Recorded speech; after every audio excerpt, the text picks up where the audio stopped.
Everybody myself Puneet Sharma welcome to PK tutorial. Students हम पढ़ रहे थे physical features of India geography chapter second class 9th का। तो स्टूडेंट्स अगर वीडियो अच्छी लगेगी लाइक कीजिएगा, शेयर कीजिए। अगर चैनल को सब्सक्राइब नहीं किया है तो प्लीज़ सब्सक्राइब कीजिएगा ताकि जो है मेरी जो न्यू वीडियोस आएंगी आप उन वीडियोस का जो है बेनिफिट ले सको। तो स्टूडेंट हमने जो पढ़ा था अभी फिजिकल फीचर्स ऑफ इंडिया में, तो हमने देखा था कि डिफरेंट फिजियोग्राफिक डिवीजन्स हैं इंडिया में। जैसे कि हमने हिमालयन माउंटेन्स के बारे में पढ़ चुके हैं पार्ट 1 में, नॉर्दर्न प्लेन्स के बारे में पढ़ चुके हैं पार्ट 1 में। जो रिमेनिंग रहते हैं फिजियोग्राफिक डिवीज़न जैसे कि पेनिनसुलर प्लेट्यू है, कोस्टल प्लेन्स हैं, ग्रुप ऑफ आइलैंड्स है और डेजर्ट्स हैं, तो वो हम इस वीडियो में पढ़ेंगे। अगर किसी को कोई डाउट रह जाता है तो डिस्क्रिप्शन बॉक्स में मैंने अपना व्हाट्सएप नंबर दिया हुआ है, आप वहाँ से मुझे कमेंट कर सकते हो, मैसेज करके बता सकते हो कि किस पॉइंट में आपका डाउट रहता है। तो स्टूडेंट स्टार्ट करते हैं। नेक्स्ट टॉपिक है हमारा third topic, the peninsular plateau. तो ये आप सबको पता ही है कि जो इंडिया एक पेनिनसुलर कंट्री है, पेनिनसुलर कंट्री वो होती है जिसके तीन तरफ जो है पानी रहता है। तो इंडिया के ईस्ट, वेस्ट और साउथ में पानी रहता है। जैसे कि ईस्ट में इंडिया के बे ऑफ बंगाल आता है, वेस्ट में अरबियन सी आता है और साउथ में जो है वो इंडियन ओशन आता है।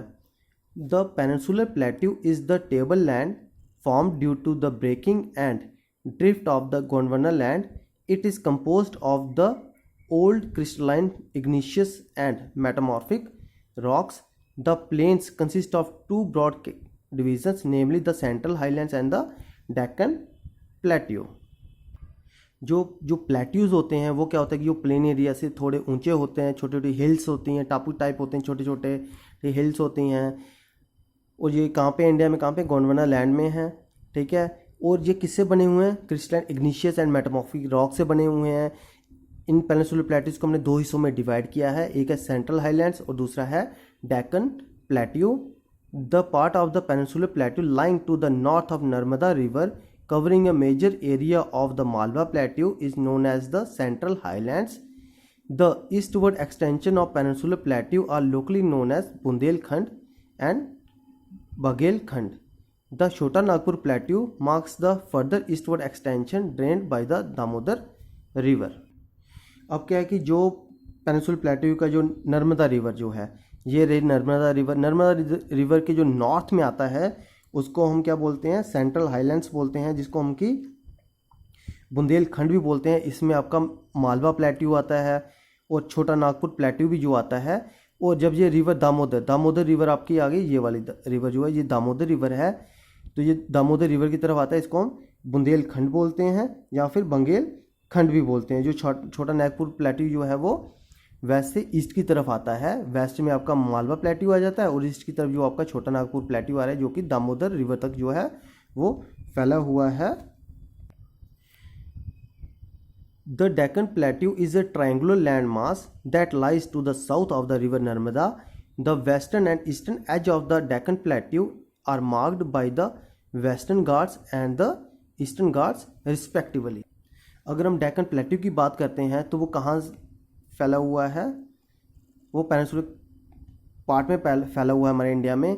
देखें तो ये हमारा इंडिया का जो पेनिनसुलर पार्ट जो है हमारे इंडिया का, तो वहाँ पे जो सेंटर में आता है नर्मदा रिवर के साउथ वाली साइड, तो ये हमारा आता है डेक्कन प्लेट्यू आता है, ठीक है। ये आपका डेक्कन प्लेट्यू आ गया, complete Deccan plateau.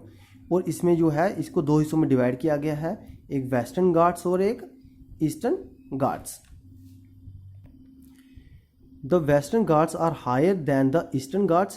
Anaimudi is the highest peak in Western Ghats, 2695 meters, and Mahendragiri with 1501 meter is the highest peak in the Eastern Ghats. One of the distinct feature of the Peninsular Plateau is the black soil area known as Deccan Trap. अगर देखा जाए तो western Ghats जो है वो eastern Ghats के मुकाबले में ज़्यादा बड़े हैं, ठीक है, हाईएस्ट है। और जो वेस्टर्न घाट्स में जो हाईएस्ट पीक है वो है अनाईमुदी। ये है अनाईमुदी जिसकी हाइट है कितनी है? 2695 मीटर्स। और जो ईस्टर्न घाट्स में है जो हाईएस्ट पीक है वो है महेंद्रगिरी जिसकी हाइट है 1501 मीटर। और जो यहाँ पे जो डेक्कन ट्रैप्स, जो यहाँ पे एक ब्लैक सॉइल पाई जाती है जो डेक्कन प्लेट्यू में, इसको बोला जाता है डेक्कन ट्रैप। फोर्थ टॉपिक है हमारा द इंडियन डेजर्ट, ठीक है। ये हमारी फोर्थ फिजियोग्राफिक डिवीजन है इंडिया की।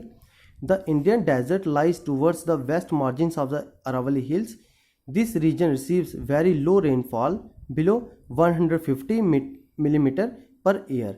It has arid climate with low vegetation cover. Streams appear during the rainy season. Soon after they disappear into the sand as they do not have enough water to reach the sea. Luni is the only large river in this region. अब जो Indian desert जो है वो कहाँ पे पाया जाता है, वो अरावली रेंजेस में पाया जाता है, अरावली हिल्स में पाया जाता है, जहाँ पे इस एरिया में जो इंडियन डेजर्ट है, ग्रेट इंडियन डेजर्ट, जहाँ पे जो बारिश जो है वो साल में 150 मिलीमीटर से भी कम होती है, और यहाँ का जो क्लाइमेट जो है वो एरिड क्लाइमेट रहता है, खुश्क वातावरण रहता है, और जिसकी वजह से यहाँ पे बारिश भी कम होती है और वातावरण भी खुश्क रहता है, जिसकी वजह से जो है वो फसल भी कम होती है, खेती कम की जाती है यहाँ पे। और यहाँ पे स्ट्रीम्स जो हैं वो उसी टाइम पे दिखती हैं जिस टाइम पे जो है मानसून आता है यहाँ पे, और उसके बाद जो है वो दिखना बंद हो जाती हैं, डिसअपेयर हो जाती हैं, गुम हो जाती हैं वही स्ट्रीम्स जो है सैंड में, रेत में ही। और बहुत ही कम जो है इन नदियों में बहुत कम पानी होता है, ताकि जो है वो नदी का जो फ्लो जो है वो समुद्र तक हो सके, अरेबियन सी तक हो सके। यहाँ पे एक ही रिवर पाई जाती है, लूनी रिवर, जो कि बहुत ही छोटी रिवर है। नेक्स्ट फिजियोग्राफिक डिवीजन है the coastal plains. The peninsular plateau is flanked by stretch of narrow coastal strips running along the Arabian Sea and the west on the west and the Bay of Bengal on the east. The western coastal strips are consist of three sections, that is the northern part of the coast is called the Konkan, Mumbai, Goa. The central stretch is called the Kannada Plain. The southern stretch is referred to as the Malabar Coast. जो coastal planes जो हैं वो peninsular plateaus में ही पाए जाते हैं, और क्या है कि अरबियन सी, ठीक है, ये रहा आपका, ये अरबियन सी में कोस्टल प्लेन आपका जो अरबियन सी और वेस्ट बंगाल में है। तो जिसमें ये जो अरबियन सी का एरिया जो है उसमें वो 3 हिस्सों में डिवाइड किया गया है। जो नॉर्दर्न पार्ट जो है जिसको बोला जाता है मुंबई गोवा, ठीक है, जिसको कोंकण भी बोला जाता है, मुंबई गोवा, ये आपका रहा मुंबई गोवा का एरिया जो कोंकण आता है। फिर उसके बाद जो नेक्स्ट आ रहा है आपका मिडिल का, तो वो है आपका आ रहा है कन्नड़ प्लेन, ठीक है, जो सेंट्रल का आ रहा है आपका वो कन्नड़ प्लेन है। और लास्ट जो है आपका साउदर्न मोस्ट आता है, साउदर्न मोस्ट स्ट्रेच जो है वो है आपका मालाबार कोस्ट, जो आपका कर्नाटक और केरल में आता है, Malabar coast. The plains along the Bay of Bengal are wide and level. In the northern part it is referred to as the northern Sirsar, while the southern part is known as the Coromandel coast. Large rivers such as the Mahanadi, the Godavari, the Krishna and the Kaveri have formed extensive delta on this coast. Lake Chilka is an important feature along the eastern coast, largest saltwater lake in India. और जो eastern coastal area है वो बे of Bengal में पाया जाता है, जो कहाँ से लेके कहाँ तक स्ट्रेच हो रहा है। जो उसका नॉर्दर्न एरिया आता है वो नॉर्दर्न सिरसर बोला जाता है, और जो साउदर्न एरिया उसको कोरोमंडल कोस्ट बोला जाता है। और यहाँ पे जो ईस्टर्न कोस्टल एरिया है यहाँ पे डिफरेंट नदियाँ पाई जाती हैं, डिफरेंट रिवर्स पाई जाती हैं, जैसे कि महानदी है, फिर गोदावरी है, कृष्णा है, कावेरी रिवर है। और यहाँ पे जो ये रिवर्स हैं ये बहुत ज़्यादा डेल्टा, देखो जैसे यहाँ पे डेल्टास बन रहे हैं, ये डेल्टास बन रहे हैं, ये डेल्टास, बहुत सारे डेल्टास बनते हैं हमारे ईस्टर्न कोस्ट एरिया में, या ईस्टर्न घाट्स भी बोल सकते हैं हम इनको। और यहाँ पे एक जो है वो चिल्का लेक भी आती है, और ये एरिया दिख रहा है आपका ये वाला, ये चिल्का लेक का एरिया है, जो कि इंडिया की लार्जेस्ट साल्ट वाटर लेक भी है। लास्ट फिजिकल फीचर्स में आती है आपकी जो लास्ट फिजियोग्राफिक डिवीज़न है इंडिया की, वो है the islands. India has 2 sets of islands. One is known as the Lakshadweep Island and the other is known as the Andaman and Nicobar Island. कि इंडिया के जो 2 आइलैंड हैं, जो group of islands है, 2 नहीं बोलते हम इनको, ग्रुप ऑफ आइलैंड्स बोलते हैं। एक लक्षद्वीप आइलैंड है, दूसरा जो है वो अरबियन जो कि अंडमान निकोबार आइलैंड है। और पहले हम लक्षद्वीप के बारे में पढ़ेंगे। They lie in the Arabian sea and close to the Malabar coast of Kerala. They are horse shoe shaped island which are the product of short microscopic species called the coral polyps. They are 27 in number and about 17 of them are uninhabited. Earlier they are known as Laccadive, Minicoy and Amendive. In 1973 these were named as Lakshadweep. It covers small area of 32 square kilometer. Karavati Island is the administrative headquarters of Lakshadweep. This island groups has great diversity of flora and fauna. The Pitti Island, which is uninhabited, has a bird sanctuary. जो Lakshadweep island है वो कि Arabian सी में fall करता है। ये आपका Lakshadweep island है जो कि अरबियन सी में फॉल करता है और ये कहाँ पे है, मालाबार कोस्ट के ही बिल्कुल थोड़ी ही दूरी पे पाया जाता है। और ये क्या है, एक हॉर्स शू आइलैंड है। जैसे हॉर्स होता है ना, हॉर्स का शू सी शेप में, वैसे ही आइलैंड है ये कितने हैं, 27 है नंबर। अगर हम नंबर्स में देखते हैं 27 है। ये छोटे छोटे आइलैंड है 27 नंबर्स में, जिसमें से 17 जो है वो अनइनहैबिटेड है, वहाँ पे कोई नहीं रहता। वो इतने छोटे हैं कि वहाँ पे कोई नहीं रहता। और 1973 से पहले जो इसका नाम था लक्षद्वीप का, वो था लैकाडाइव, मिनिकॉय एंड अमेंडाइव। 3 नाम थे इसके, डिफरेंट नाम थे इनके, लैकाडाइव, मिनिकॉय, अमेंडाइव। 1973 में इसका नाम रख दिया गया था लक्षद्वीप। और जिसका एडमिनिस्ट्रेटिव जो हेड क्वार्टर है वो है करावती, जो कि लक्षद्वीप आइलैंड की जो है वो कैपिटल सिटी भी है। और लक्षद्वीप जो है वो एक यूनियन टेरिटरीज है इंडिया की। और जहाँ पे जो है डिफरेंट वैराइटीज़ में फ्लोरा एंड फना पाया जाता है। और एक जहाँ पे एक छोटा सा आइलैंड जिसको पिटी आइलैंड बोलते हैं, जहाँ पे क्या है, एक वर्ड सेंचुरी भी है। नेक्स्ट है Andaman and Nicobar islands. These islands lie in the Bay of Bengal. They are 233 in numbers. The northern cluster of island is known as the Andaman Island. They are 214 in numbers. The southern cluster of island is known as the Nicobar Islands. They are 19 in numbers.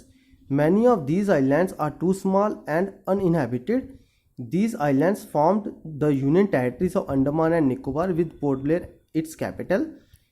These islands lie close to equator and experience equatorial climate and has thick forest cover. India's only active volcano is found on Barren Island in Andaman and Nicobar group of islands.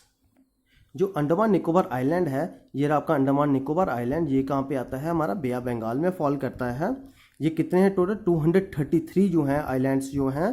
और जो इनका 214 island जो है वो northern cluster बनाते हैं। जैसे ये रहा आपका नॉर्दर्न क्लस्टर और साउदर्न क्लस्टर। जो नॉर्दर्न क्लस्टर है जिसको हम क्या बोलते हैं, अंडमान आइलैंड बोलते हैं नॉर्दर्न क्लस्टर को। और जो साउदर्न क्लस्टर है उसको हम बोलते हैं निकोबार आइलैंड्स, जो कि 19 है टोटल। ये साउदर्न क्लस्टर में 19 है और अंडमान में 214 छोटे छोटे आइलैंड हैं। और जिसमें से कुछ आइलैंड जो हैं बहुत ही छोटे छोटे हैं, यहाँ पे कोई नहीं रहता, अनइनहैबिटेड हैं। और जो अंडमान निकोबार है वो भी एक यूनियन टेरिटरी है जिसकी पोर्ट ब्लेयर जो है वो कैपिटल सिटी है। और जो ये हैं, जो अंडमान निकोबार आइलैंड है जो कि इक्वेटर के थोड़ा ज़्यादा पास है, तो यहाँ पे किस टाइप का क्लाइमेट रहता है, इक्वेटोरियल क्लाइमेट रहता है। और अगर देखा जाए तो इंडिया में जो सिर्फ एक एक्टिव वॉल्केनो है जो कि कहाँ पे पाया जाता है, बैरन आइलैंड, जो कि अंडमान निकोबार में है। सो स्टूडेंट्स, ये था हमारा class 9 geography chapter second physical features of India. यहाँ पे हमारा चैप्टर क्लोज होता है। स्टूडेंट्स, अगर किसी ने सब्सक्राइब नहीं किया है, subscribe my channel for more videos. अगर किसी को डाउट रहता है तो डिस्क्रिप्शन बॉक्स में मेरा व्हाट्सएप नंबर दिया है, वहाँ पे आप जाके व्हाट्सएप नंबर देख के वहाँ पे मेरे को मैसेज कर सकते हो, टेक्स्ट मैसेज कर सकते हो, ताकि मैं आपके जो है डाउट्स जो है वो क्लियर कर सकूँ। Bye, take care.